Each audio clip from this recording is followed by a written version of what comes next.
can't think of a better example of the latter than Bill's cipher from Gravity Falls. This demonic Dorito wants nothing more than to take over our dimension and rebuild it in his image of absolute insanity. So, triangle, almost like a drawing of a pyramid, the Eye of Providence, with a stovepipe hat, a little bow tie, thin black arms and legs, and most notable of all, a single large eye with a slit pupil staring out from the center. The eye almost seemed to have a strange hypnotic quality to it. Simmons felt bewitched whenever he looked into it. He wasn't afraid. Quite the world of dreams seemed like a good friend of his. He said, Well, well, well, well, well, if it isn't my number one guy, the Fredmeister, in the house. I've missed you. Have you missed me? Put her there, good buddy. The entity extended his hand and Simmons shook it. The Foundation guard could feel a strange tingling sensation jolting down his arm. The first time Simmons had encountered the entity, he'd told him his name, Bill Cipher, and he told him how incredibly important it was that Simmons kept their little nighttime meetings a secret. In exchange, Bill was here to listen. Simmons would spend his time in the mindscape pouring out his worries and frustrations with his daily work, as Bill paid impeccable attention. Bill had a solution. Bill, as it turned out, had a fancy little ability. He could occupy the body of a human being and operate it for them. Bill could take the wheel while Simmons took a load off in the mindscape.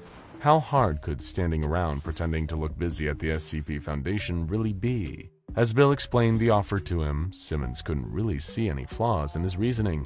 After all, Bill was a friend. Why would he have any ill will towards him? With that, he shook hands with the bizarre supernatural triangle and felt the sudden rough sensation of having his consciousness ripped from him. Still, where's the fun in life with no risk? Our scenario had come to pass. Bill floated around the room, dragged into physical reality. He let out a long, conceited cackle and spun his cane around.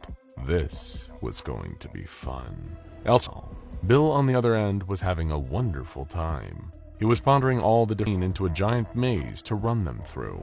Maybe he'd turn the air into farts and release winged beasts from the hell dimension to ravage humanity.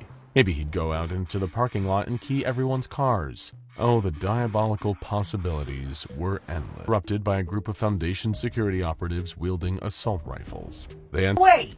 I can think of a better way to make you even funnier. He snapped his fingers, and suddenly the guards were transformed. It's just getting started, turning this Foundation snooze fest into a party of cosmic proportions. Bill began running a rampage of weird. He'd simply bother every single anomaly he could with his demonic antics. First, he appeared in SCP-096's chamber and pulled a brown paper bag over his head, with the words "Ugliness lies within" written on the front. And just for fun, he then teleported the temperamental beast. Bill was treating himself to another evil laugh in the Site-19 canteen when something peculiar happened. He looked down to Sky panicking.